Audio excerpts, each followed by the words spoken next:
Bonjour à tous, c'est Yota, j'espère que vous allez très bien. Aujourd'hui on se retrouve pour un nouveau point météo sur la tempête Ciarán.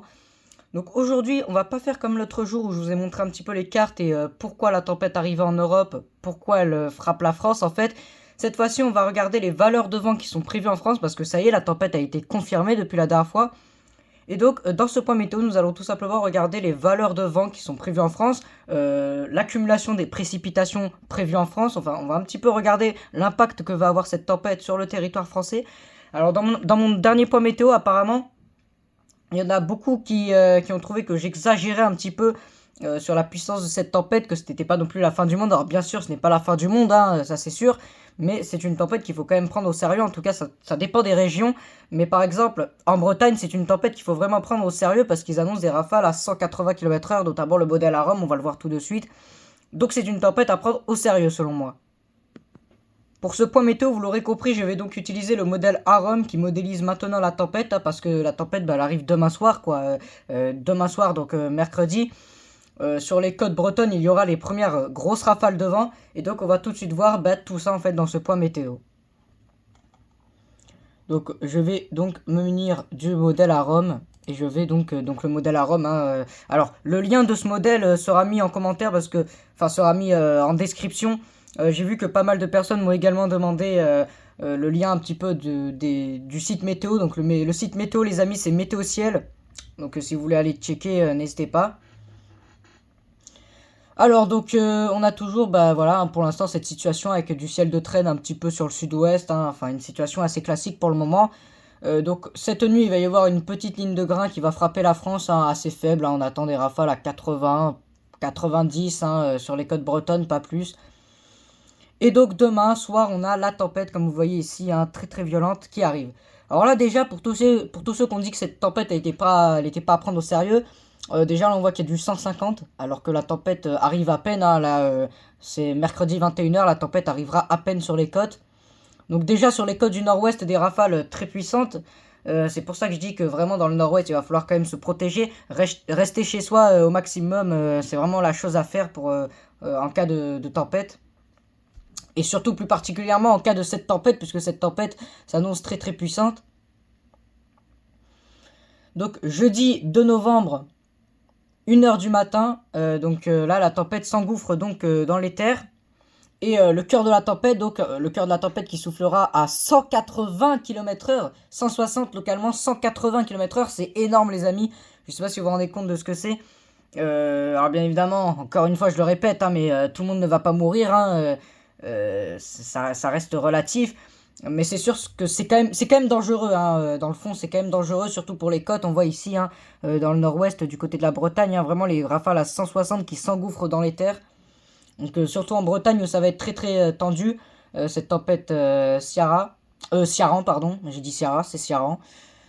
D'ailleurs je sais pas trop si ça se dit vraiment Ciarán ou si ça se dit Ciarán, je sais pas trop, je crois que ça se dit Ciarán effectivement. Donc à 2h du matin jeudi, donc les rafales atteignent 100 km/h, que ce soit dans les terres, sur les côtes, on dépasse les 150 km/h. Alors dans les terres, les rafales à 100 km/h vont vraiment bien s'enfoncer, hein, honnêtement. Là on voit que ça s'enfonce bien, ça passe par la ville de Nantes, hein, et puis après ça va vers Paris. La ville de Paris, la capitale, hein, pourrait être bien impactée également par cette tempête.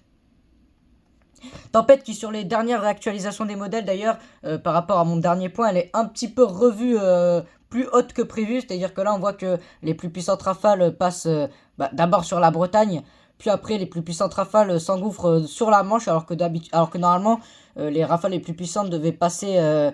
Enfin ça devait pas plonger vers la Manche, hein, normalement les rafales les plus puissantes devaient rester dans le nord de la France. Donc il y a eu un petit changement à ce niveau-là quand même. Donc la tempête continue de s'engouffrer dans les terres. À 5h du matin, c'est quasiment tout le nord en fait qui est plongé sous les rafales de vent. On voit que là, il y a quand même du 100 km/h à Paris. 100 km/h à Paris, donc là c'est quand même de très bonnes rafales de vent.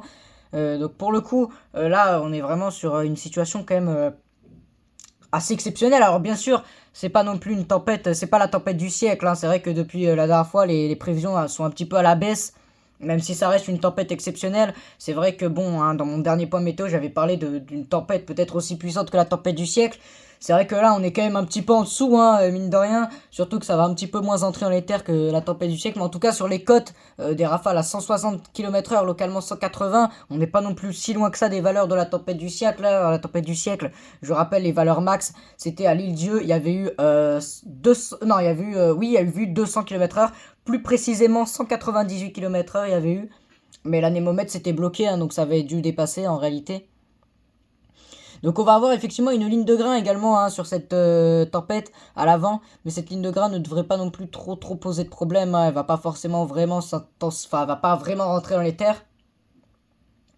Donc sur ça va pas forcément poser de problème. Donc après les côtes de la Manche, donc tous ces départements-là, et on a également l'Angleterre, hein, qui est frappée de plein fouet par la tempête, qui est même beaucoup frappée. Alors, franchement, c'est un peu abusé là, à la limite. Et donc après, la tempête s'en va du côté de l'île, hein, du côté d'Amiens. Donc là-bas aussi, hein, les valeurs de vent, comme vous le voyez, je vais vous montrer la légende. Là-bas aussi, les valeurs de vent sont assez élevées, 90-100 km/h dans les terres, hein, je rappelle. Sur les côtes, ça soufflera encore à 120-130 km/h. Mais la tempête commencera à légèrement perdre en puissance et commencera un petit peu à se désintensifier. Donc jeudi matin, ça va être ça, hein, à peu près toute la journée. Et puis on va avoir un ciel de traîne très très tempétueux, hein. Enfin, on va avoir un ciel de traîne très actif qui va arriver par l'arrière de la tempête.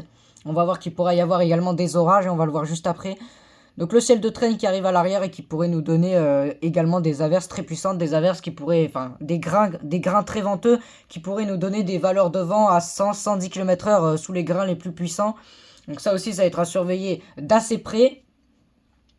On va également voir un petit peu la tempête de samedi après, hein, vers la fin du point météo. Je vais vous montrer un petit peu la tempête de samedi, même si la tempête de samedi, elle est un petit peu moins puissante que prévu, hein. On ne sait pas trop si finalement ça va vraiment être une vraie tempête ou juste un fort coup de vent. Ça, on va le voir juste après. Voilà, je vous repasse un petit peu les valeurs de vent, histoire que vous voyez, hein, si vous êtes concerné par cette tempête. En tout cas, surtout ne vous mettez pas en dessous des arbres, hein, je le rappelle, mais surtout ne pas se mettre en dessous des arbres. C'est la pire chose à faire. Sortir en cas de tempête, voilà, c'est pas la mort, hein, mais si vous habitez près des côtes, évitez vraiment de sortir pour le coup. Parce que voilà, il risque d'y avoir des débris, il pourrait vraiment y avoir, je sais pas, des branches, hein, qui pourraient s'envoler, parce que des rafales à 180 km/h, ça peut coucher très très facilement des arbres, hein, ne croyez pas. Des rafales à 180, ça peut vraiment coucher une forêt entière, hein. On l'a vu avec la tempête Klaus, hein, en 2009, hein, il y avait eu des rafales à 180 sur les côtes landaises, et puis la forêt des Landes s'était totalement fait défraîchir, hein, par la violence du vent. Donc faites attention. Maintenant qu'on a vu les valeurs de vent et un petit peu à quoi s'attendre à ce niveau-là, on va voir tout simplement l'accumulation de précipitations. On va voir un petit peu la pluie, qu'est-ce qu'elle va nous faire. Donc pour l'instant, vous le voyez ici, hein, cette nuit, on va avoir la petite ligne de grain ici qui va passer, qui pourrait peut-être donner quelques coups de tonnerre, ça c'est à voir. Hier d'ailleurs, j'ai eu de l'orage, hein, j'étais très surpris parce que c'était pas vraiment prévu. Donc voilà, donc là on a la ligne orageuse un petit peu de la ligne de grain, de la tempête en fait, qui arrive tout simplement. On voit ici donc le bras de la tempête, et puis ici on a l'enroulement de celle-ci, l'enroulement qui se fait à peu près sur la Manche, hein, donc un enroulement vraiment, elle s'enroule beaucoup, hein, quoi, parce que la pression de la tempête va descendre très très bas, hein, on pourrait atteindre 955 hectopascales. Et donc à l'arrière, on a tout simplement le ciel de traîne qui prend le relais après la tempête. Et puis on va voir qu'il y aura peut-être une deuxième tempête et puis après une troisième. Enfin, il n'y en aura pas plus de 3, mais c'est vrai qu'il y a un risque d'une petite troisième tempête. On va le voir, hein, qui n'était pas prévu au départ.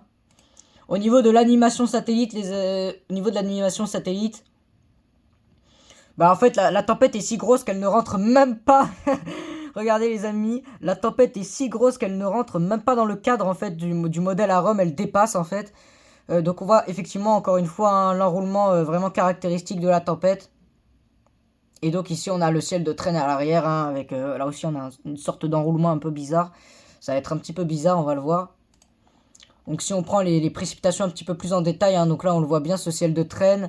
On voit bien l'enroulement également de la tempête, et on voit également très très bien, là on la voit, la ligne de grain. Mais bon, la ligne de grain en arrivant près des côtes, elle devrait peut-être faiblir, hein. Bon là elle est encore en vie, mais elle pourrait faiblir quand même, la ligne de grain. Donc là, on voit l'enroulement de la tempête. Donc au côté des températures, du côté des températures, eh bien écoutez, hein, des températures plutôt classiques en fait hein, pour la période.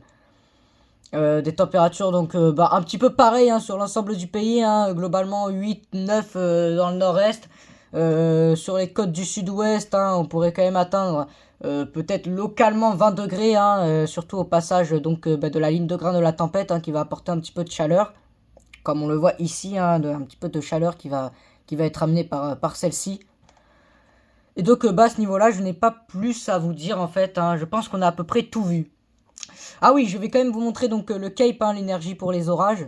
Est-ce qu'il y aura de l'énergie? Et donc bah là oui, on voit qu'il y a de la grosse énergie même. Regardez tout ce qui est en train d'arriver. Donc le risque d'orage va être vraiment à surveiller également à l'arrière de cette tempête, hein. Le ciel de traîne pourrait être très puissant, hein, je le souligne quand même. Le risque d'orage risque d'être assez élevé.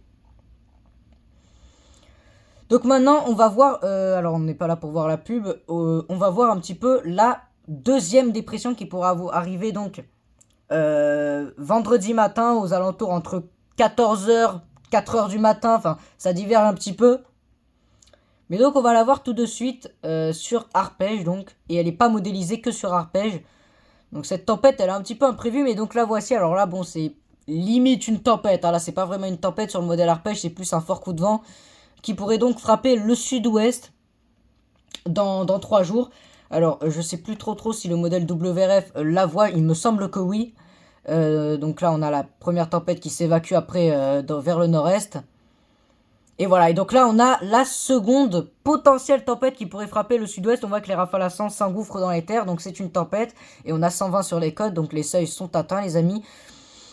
Et donc là, bon, bah là par contre, c'est vraiment pas sûr, hein. Cette tempête, ça dépend des modèles. Sur le modèle CEP, elle n'existe pas, mais alors que là, pourtant, sur ce modèle-là, sur WRF, bah, elle existe, hein, et elle apporte des vents à 100 km/h dans les terres.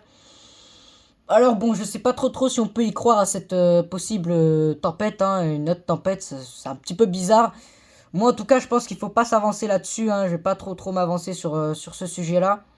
Je vous préviendrai de toute façon au niveau des postes, hein, parce que oui, les amis, ce point météo, je préviens, c'est le dernier point météo de la tempête en fait. Maintenant, je vais vous prévenir et je vais vous expliquer un petit peu ce qui va se passer en temps réel, hein. Moi, je vais suivre ça en temps réel. Et donc, pour vous informer de ce qui se passe, je ferai des posts dans l'onglet communauté de ma chaîne YouTube. Je ferai des posts dans lesquels, en fait, je vous expliquerai un petit peu la situation actuelle, les rafales de vent qui sont enregistrées. Je vous expliquerai un petit peu tout ça. Alors donc bah maintenant, hein, moi je vois pas trop quelle carte je peux vous montrer, hein, GFS, hein, je vais un petit peu vous montrer d'autres cartes, mais on va bientôt s'arrêter. Donc là pareil, hein, ah oui, j'ai oublié de vous montrer l'accumulation des précipitations, vous allez voir qu'il va y avoir beaucoup de pluie. Voilà. Donc pour l'accumulation des précipitations, donc c'est quand même assez élevé, hein, honnêtement. Surtout, bah voilà, encore une fois, hein, du côté de la Bretagne, hein, qui va, en plus de prendre des rafales surpuissantes, va prendre de gros cumuls de pluie. Du côté des côtes, du côté de la Gironde, du côté des Landes aussi, pas mal de cumuls de pluie, en montagne également. Alors en montagne, ça pourrait être également de la neige, hein, des chutes de neige en montagne, c'est pas impossible, hein. Et voilà, bah, globalement, c'est toute la... À part le pourtour méditerranéen, encore une fois, hein, sinon tout le reste de la France va se retrouver plongé en fait dans des cumuls de pluie assez élevés. Donc voilà, ce point météo donc touche à sa fin. Alors la dernière tempête, je préfère pas trop vous en parler parce que j'ai pas envie de donner de fausses informations parce que en fait cette deuxième tempête, elle est vraiment pas sûre finalement, hein. Ça pourrait être juste un simple coup de vent. En tout cas, moi je vais vous laisser là. J'espère que donc ce point météo vous aura plu. Si c'est le cas, n'hésitez pas à le liker, à le commenter, à le partager et à vous abonner à ma chaîne YouTube. Je vous en remercie bien évidemment. D'ailleurs, je vous remercie hein, d'avoir vraiment aimé la dernière vidéo que j'ai faite. Vous avez été beaucoup à la visionner, je vous en remercie également. J'espère que j'ai bien expliqué ce point météo, hein, les amis. N'oubliez pas que je suis encore assez jeune, hein, donc voilà, j'ai reçu quelques critiques à un moment donné sur le dernier point météo. N'oubliez pas que je suis encore jeune, hein, j'ai pas non plus, je suis même pas adulte, voilà, hein, je ne suis même pas encore au lycée, les amis, je n'ai que 14 ans. Donc voilà, hein, j'espère quand même que j'ai bien expliqué malgré tout, hein, j'essaye de faire de mon mieux. Et ça, j'espère que vous l'avez compris. Sur ce, je vous dis, bah, faites bien attention à la tempête, couvrez-vous, hein, il va faire assez froid. C'était Yota, et moi je vous dis à la prochaine.